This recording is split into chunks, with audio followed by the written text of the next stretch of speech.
आज नरेंद्र मोदी के खिलाफ एक संयुक्त मोर्चा बनाने की कोशिश हुई।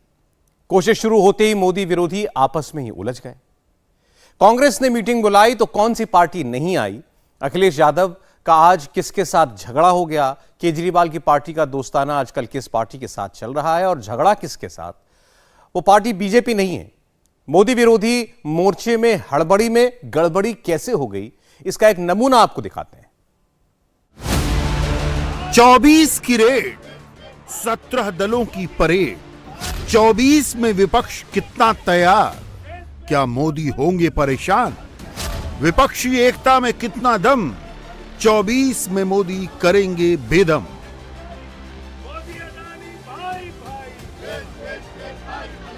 विजय चौक पर 24 के लिए पीएम मोदी के खिलाफ विपक्ष ने मार्च किया।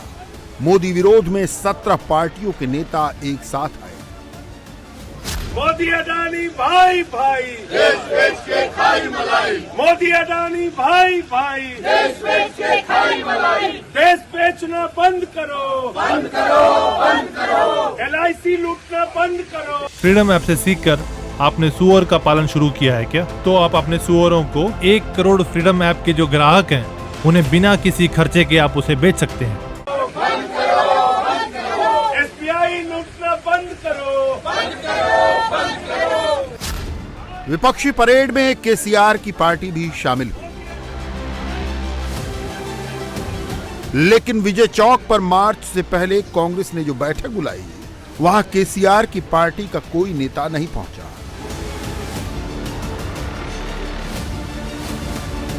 कांग्रेस और लाइक माइंडेड दलों की बैठक में 16 दलों के नेता पहुंचे, जिनमें Congress, DMK, JDU, Aam Aadmi party, CPM, RLD, NCP, national conference, CPI, IUML, Shivsena Uddhav, MDMK, RSP, RJD, Jharkhand Mukti Morcha, केसी जैसी पार्टियां शामिल हुई। इस मीटिंग से केसीआर ने अपने को अलग रखा। ममता बनर्जी कांग्रेस के बुलावे पर नहीं पहुंची। यूपी की 2 बड़ी पार्टियां एसपी बीएसपी ने भी कांग्रेस की मीटिंग में जाने से परहेज किया। लाइक माइंडेड पार्टियां मतलब जो मुद्दों पर एक साथ हैं, और विपक्ष के लिए इस वक्त सबसे बड़ा मुद्दा 24 का चुनाव है, जिसमें उनका मकसद मोदी को हराना है। विपक्ष वनडे मैच खेल रहा है, लेकिन प्रॉब्लम गेम प्लान के एग्जीक्यूशन में है। विपक्ष एक होने की बात तो करता है, लेकिन वो क्षण भर में ही बिखर जाता है। उदाहरण के तौर पर पहले जरा यूपी का झगड़ा आपको दिखाते हैं। अखिलेश और मायावती कांग्रेस की लाइक माइंडेड पार्टियों वाली बैठक में नहीं गए। दिल्ली से दूर उत्तर प्रदेश में ही एक दूसरे से लड़ रहे हैं। देखिए, समाजवादी पार्टी के अध्यक्ष अखिलेश यादव मायावती को बीजेपी की बी टीम कह रहे हैं। सुन लीजिए जरा। आप खुद बताइए कि बी टीम बीजेपी की कौन है?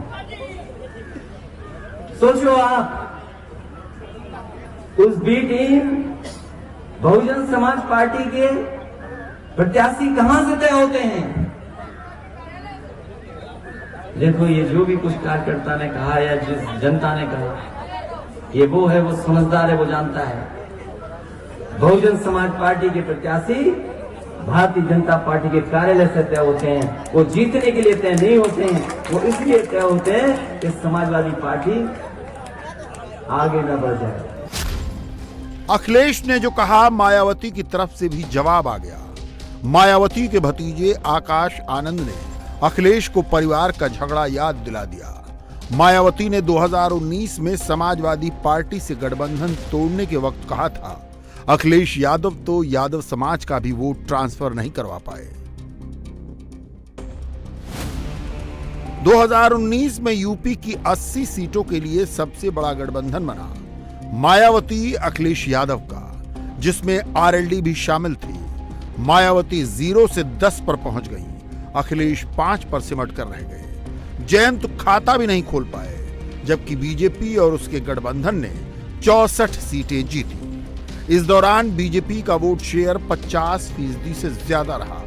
कांग्रेस को 1 सीट नसीब हुई महागठबंधन को 39.2% वोट मिले। इधर चुनाव खत्म हुआ, उधर मायावती ने अखिलेश यादव पर वोट नहीं ट्रांसफर करवाने का आरोप लगाया और गठबंधन तोड़ दिया।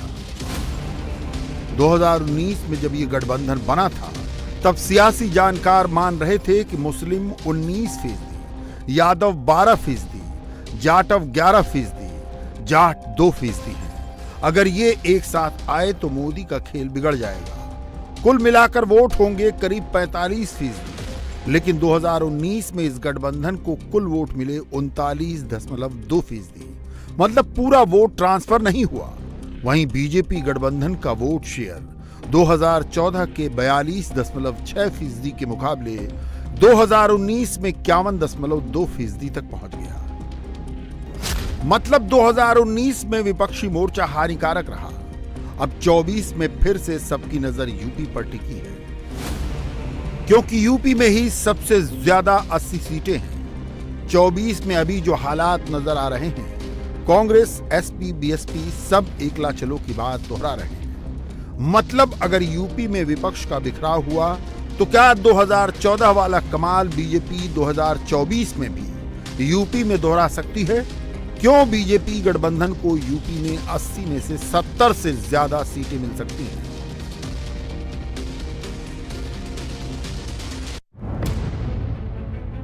यूपी ही नहीं बल्कि तेलंगाना में भी विपक्षी एकता में फूट है।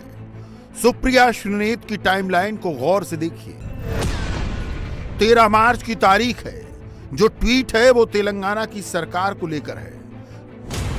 तेलंगाना सरकार की भ्रष्टाचार खोलने की बात दोहराई गई है। तेलंगाना के प्रदेश कांग्रेस अध्यक्ष रेवनाथ रेड्डी को भी टैग किया गया है।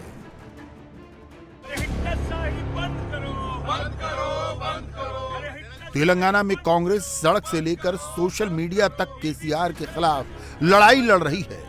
दिल्ली में एकता की बात कर रही है।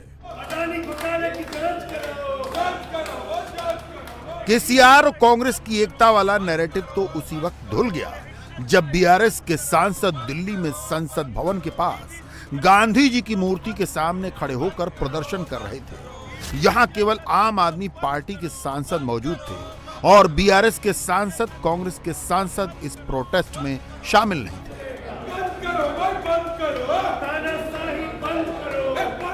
आम आदमी पार्टी के सांसदों के हाथों में मनीष सिसोदिया और सत्येंद्र जैन की रिहाई वाले पोस्टर थे।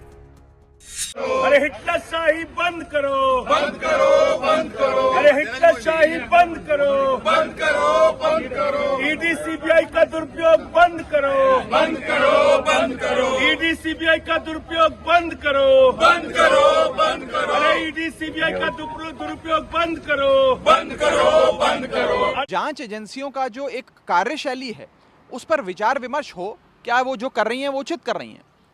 उदाहरण के तौर पे सीबीआई ने 2014 से आज तक जितने मुकदमे दर्ज करे, यानी कि जब से बीजेपी की सरकार केंद्र में आई तब से लेकर आज तक जितने मुकदमे दर्ज करे, उसमें से 95% मुकदमे 95% ऑफ द टोटल केसेस विपक्ष के नेताओं के खिलाफ है।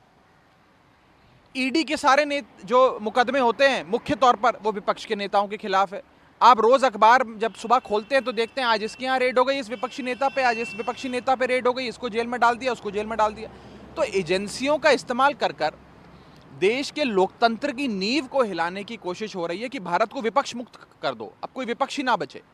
उस विषय पे हम चर्चा चाहते हैं। मतलब कांग्रेस दिल्ली के शराब घोटाले में आम आदमी पार्टी के साथ नहीं खड़े रहना चाहती और न ही भ्रष्टाचार के मुद्दे पर केसीआर के साथ दिखाई देना चाहती है, क्योंकि 24 से पहले 2023 में तेलंगाना विधानसभा का चुनाव है और तेलंगाना में एक तरफ बीआरएस होगा, दूसरी तरफ बीजेपी और तीसरा मोर्चा कांग्रेस का होगा। असदुद्दीन ओवैसी केसीआर के साथ हैं और रहेंगे। संसद में हंगामा अडानी को लेकर भी हुआ। जेपीसी की मांग को लेकर विपक्ष सरकार पर अटैक कर रहा है तो सदन के बाहर भी अडानी पर फिर विपक्ष एकजुट नजर आया। आम आदमी पार्टी के सांसद संजय सिंह, कांग्रेस के सांसद इमरान प्रताप गढ़ी, शिवसेना उद्धव गुट की सांसद प्रियंका चतुर्वेदी ने अडानी के मुद्दे पर मोदी के खिलाफ नैरेटिव घुमाया। मोदी जी सदन में आओ, सदन में आओ, सदन में आओ, सदन में आके जवाब दो, जवाब दो, जवाब दो, जेपीसी पे जवाब दो, जवाब दो, जवाब दो, अडानी घोटाले की जांच कराओ, जांच कराओ, जांच कराओ, जेपीसी से जांच कराओ, जांच कराओ, जांच कराओ, अडाना शाही मुर्दाबाद, मुर्दाबाद, मुर्दाबाद। कांग्रेस अध्यक्ष खड़गे और आम आदमी पार्टी के नेता संजय सिंह ने एक सुर में अडानी के खिलाफ जेपीसी जांच की मांग दोहराई।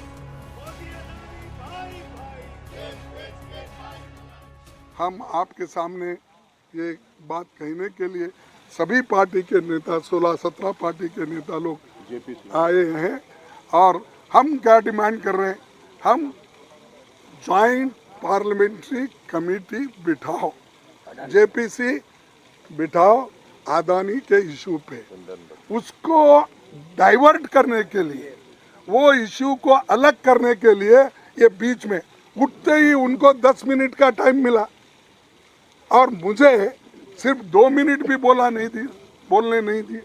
यानी ये क्या है, मैं किसी की कमजोरी नहीं बोल रहा हूँ, ये क्यों ऐसा डिस्क्रिमिनेशन हो रहा है। और जब अडानी की बात हम उठाते हैं, जेपीसी की उठाते हैं, तो फौरन एक तो माइक भी बंद होता है, दूसरे तरफ हंगामा भी शुरू होता है। ये जो है, इसके लिए आज भी हम जेपीसी डिमांड कर रहे हैं, सब मिलके इसके लिए एक हैं। हम लोगों ने 2 बहुत महत्वपूर्ण मुद्दा उठाया है। एक तो अडानी का महाघोटाला जो है वो दुनिया का सबसे बड़ा घोटाला है, जो नरेंद्र मोदी जी ने अडानी के साथ मिलकर किया है। और मेरा तो सीधा आरोप है, ये अडानी का घोटाला नहीं, ये मोदी का घोटाला है। इसमें मोदी का पैसा लगा हुआ है, बीजेपी का पैसा लगा हुआ है। लाखों करोड़ का घोटाला होगा, एलआईसी में करोड़ों लोगों का पैसा डूब रहा है, एसबीआई में करोड़ों लोगों का पैसा डूब रहा है। सरकार जवाब नहीं दे रही, अडानी का आम मुंह से बोलने के लिए तैयार नहीं। तो इसलिए हमारी जेपीसी की मांग है कि जेपीसी बनाओ और अडानी के महाघोटाले की जांच कराओ, नंबर 1। दूसरा, ईडी और सीबीआई को जिस तरीके से मोदी सरकार ने अपनी कठपुतली बना लिया है कि जो बीजेपी में शामिल हो जाता है वो राजा हरिश्चंद्र हो जाता है, और जो बीजेपी में नहीं है विपक्ष के पार्टियों पे मुकदमे कर करके उनको आप जेल में डाल रहे हो। बंगाल से लेके महाराष्ट्र से लेके कश्मीर से लेके कन्याकुमारी तक, आंध्रा हो, तेलंगाना हो, यूपी हो, बिहार हो, सब पे मुकदमा कर रहे हो। मोदी अडानी भाई भाई, विपक्ष के इस पूरे हंगामे से फ्रीडम ऐप से सीखकर आपने सुअर का पालन शुरू किया है क्या? तो आप अपने सुअरों को 1 करोड़ फ्रीडम ऐप के जो ग्राहक हैं उन्हें बिना किसी खर्चे के आप उसे बेच सकते हैं। 3 बड़ी क्षेत्रीय पार्टियां गायब रही। पश्चिम बंगाल की मुख्यमंत्री ममता बनर्जी, मायावती और अखिलेश यादव। अखिलेश यादव और मायावती आपस में ही लड़ रहे हैं, तो टीएमसी का एजेंडा अलग है। कांग्रेस, आम आदमी पार्टी, शिवसेना समेत कई विपक्षी पार्टियां अडानी के मुद्दे पर जेपीसी जांच की मांग कर रही हैं, तो टीएमसी अडानी के मुद्दे पर तय वक्त में सुप्रीम कोर्ट की मॉनिटरिंग में जांच की बात दोहरा रही है। ममता बनर्जी कांग्रेस से अलग हैं, तो अलग दिखना भी चाहती हैं, अलग रहना भी चाहती हैं। मोदी विरोध का जो मोर्चा ममता बनर्जी तैयार करने में जुटी हैं, उसमें कांग्रेस और लेफ्ट के लिए फिलहाल वैकेंसी नहीं है। 2019 में बीजेपी ने पश्चिम बंगाल की 42 लोकसभा सीटों में से 18 सीटों पर जीत हासिल की थी। 2014 में 42 में से 34 सीटें जीतने वाली टीएमसी को 2019 में 22 सीटें मिली, तो वहीं कांग्रेस के खाते में 2 सीटें गई थी। लेफ्ट का खाता तक नहीं खुला। इंडिया टीवी हर वक्त हर जगह डाउनलोड करने के लिए सर्च करें India TV news Google play store या ऐप स्टोर पर।